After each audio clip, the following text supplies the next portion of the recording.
자, 말씀드린 것처럼 캐나다에서 일정을 취소하고 도중에 미국으로 돌아간 트럼프 대통령은 이란을 향해서 압박 수위를 더욱 높여가고 있습니다. 이란의 최고 지도자가 어디 있는지를 알고 있다며 무조건 항복하라고 경고했습니다. 미군의 무기를 써서 이란 핵시설을 공격하는 쪽으로 트럼프의 마음이 기울고 있다는 미국 언론의 보도도 나왔습니다. 먼저 워싱턴 김용태 특파원입니다. G7 정상회의에서 일찍 돌아오는 길에 트럼프 대통령은 휴전이 아닌 진짜 끝을 원한다고 밝혔습니다. Iran cannot have a nuclear weapons. Very simple. And then a real end, not a ceasefire. And then. 백악관으로 돌아와선 80분간 안보 회의를 열었고 이후 네타냐후 이스라엘 총리와 통화했습니다. 진짜 끝을 보기 위해선 이란의 지하 핵시설을 없애야 하는데 CNN은 당국자를 인용해 트럼프 대통령이 미군 자산을 사용해 이란을 타격하는 쪽으로 생각이 점점 바뀌고 있다고 전했습니다. 초대형 폭탄 벙커버스터 지원이 검토되고 있다는 보도도 이어졌습니다. 이란을 향해선 최후 통첩성 경고를 보냈습니다. 트럼프는 이란 최고 지도자 하메네이가 어디 숨어 있는지 알고 있다. 쉬운 표적이지만 지금은 제거하지 않겠다고 압박하면서 무조건 항복을 촉구했습니다. 이렇게 강경해진 건 네타냐후가 트럼프를 계속 설득한 데다 이란이 핵협상 의지가 있는지 의구심이 들었기 때문이라는 분석이 나왔습니다. I told them to do the deal. They shouldn't have done the deal. The cities have been blown to pieces and lost a lot of people. 다만 트럼프 지지층 안에서도 미국의 개입을 놓고 의견이 엇갈리는 상황이어서 트럼프의 최종 결정이 주목됩니다. 미국은 중동에 항공모함에 이어 전투기도 추가 배치했는데 중동 내 미군 기지가 공격받을 가능성에도 대비하고 있습니다. 미국 국무부는 중동 지역에서 미국인을 보호하기 위한 특별팀을 가동하는 등 비상 상황에 대비하고 나섰습니다. 워싱턴에서 SBS 김용태입니다.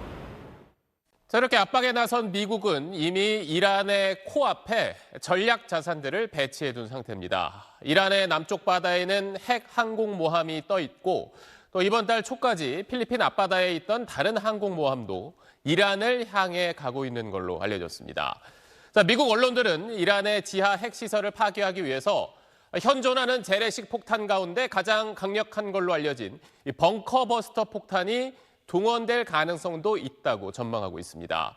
이 탄두의 무게만 2톤이 넘는 이 거대한 폭탄을 싣고 가서 목표물에 떨어뜨릴 수 있는 유일한 폭격기도 현재 인도양에 있는 한 공군 기지에 대기하고 있는 걸로 알려졌습니다. 김태훈 국방전문기자가 전하겠습니다. 가오리 모양 폭격기가 대형 폭탄을 떨어뜨립니다. 폭탄은 지상으로 수직 낙하하다가 표적에 내리꽂혀 터집니다. 미 공군의 B2 스피릿 전략 폭격기가 벙커버스터로도 불리는 초대형 관통폭탄 GBU-57을 시험 투하하는 장면입니다. GBU-57은 탄두 무게만 2톤이 넘는데 지하 60m까지 파괴할 수 있습니다. 재래식 폭탄 가운데 파괴력이 가장 강하고 군용 GPS 신호를 따라 비행해 정밀 타격이 가능합니다. 이스라엘이 노리는 이란 중북부 포르도란 산악 지역의 핵시설은 지하 80-90m에 위치하는 걸로 알려졌습니다. GBU-57 두 발이면 해당 시설이 파괴될 수 있다고 군사 전문가들은 예측합니다.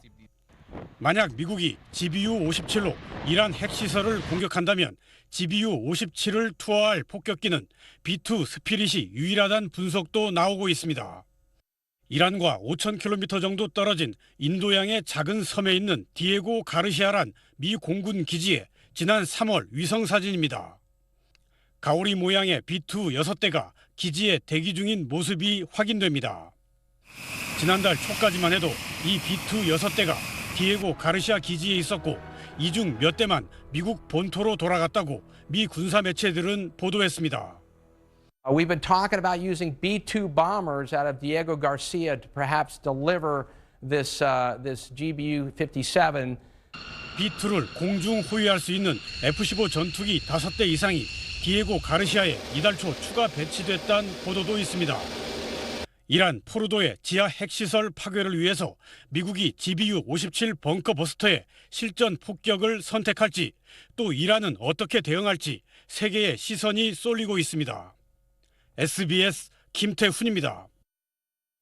자, 이렇게 이번 사태에 미국이 개입할 가능성이 커지면서 중동 지역의 긴장감은 어느 때보다 높아지고 있습니다. 중동 특파원을 연결해서 이 내용 자세히 더 알아보도록 하겠습니다. 자, 곽상은 특파원, 이란이 갈수록 좀 수세에 몰리는 모양새인데 이란의 최고 지도자는 그래도 끝까지 싸우겠다 이런 뜻을 밝혔네요. 네, 미국과 이스라엘의 칼끝은 지금 30년 넘게 이란을 통치해온 최고 지도자 하메네이를 향해 있습니다. 하메네이는 지난 13일 이스라엘 공습 이후 대중 앞에 모습을 드러내지 않고 있는데 오늘 SNS에 메시지를 내고 이슬람의 신성한 전투가 시작됐다. 이스라엘의 자비는 없다고 못 박았습니다. 이란을 압박해오는 미국과 이스라엘을 향해 최후의 항전을 선언한 셈입니다. 이란군 총사령관도 강도 높은 공격을 예고했는데 들어보시죠. عملیاتی که تاکنون اجرا شده صرفاً هشدار برای بازدارندگی بوده است و عملیات تنبیهی به زودی اجرا خواهد شد. 이란은 이스라엘 텔아비브와 하이파 주민의 대피령을 내리고 미사일 공격을 이어갔습니다. 극초음속 미사일을 발사해 이스라엘의 방공망을 뚫었다고도 강조했습니다. 초반보다 공격 규모가 줄어들었는데 힘을 비축하기 위한 거란 분석도 있습니다. 이에 맞서서 이스라엘은 이미 자신들이 이란의 제공권을 장악했다면서 대규모 공습을 계속 이어가고 있지 않습니까? 이스라엘은 오늘도 이란 수도 테헤란에 대피령을 내리고 공습을 계속했습니다. 50대가 넘는 공군 전투기를 동원해 원심분리기 생산시설과 미사일 생산시설을 집중 타격했습니다. 이란이 보유한 미사일 발사대 중 40%를 파괴했다는 게 이스라엘의 주장입니다. 이란 수도 테헤란에선 시민들이 필사의 탈출을 벌이면서 시내 상점들이 대부분 문을 닫았고 거리도 텅텅 비어 인적을 찾기 어려울 정도입니다. 방금 이야기한 것처럼 이스라엘은 지금 이란의 핵시설을 집중적으로 공략하고 있는데 그러면 그 피해가 실제로 확인된 게 있습니까? 네, 국제원자력기구 IAEA가 이란 나탄즈의 지하 핵시설에서 큰 피해가 발생했다고 공식 확인했습니다. 지하 농축시설이 직접 공격받지는 않았지만 전력 공급이 끊겼고 이로 인해 10,000개에 달하는 원심 분리기가 크게 손상됐거나 완전히 파괴됐을 가능성이 크다고 밝혔습니다.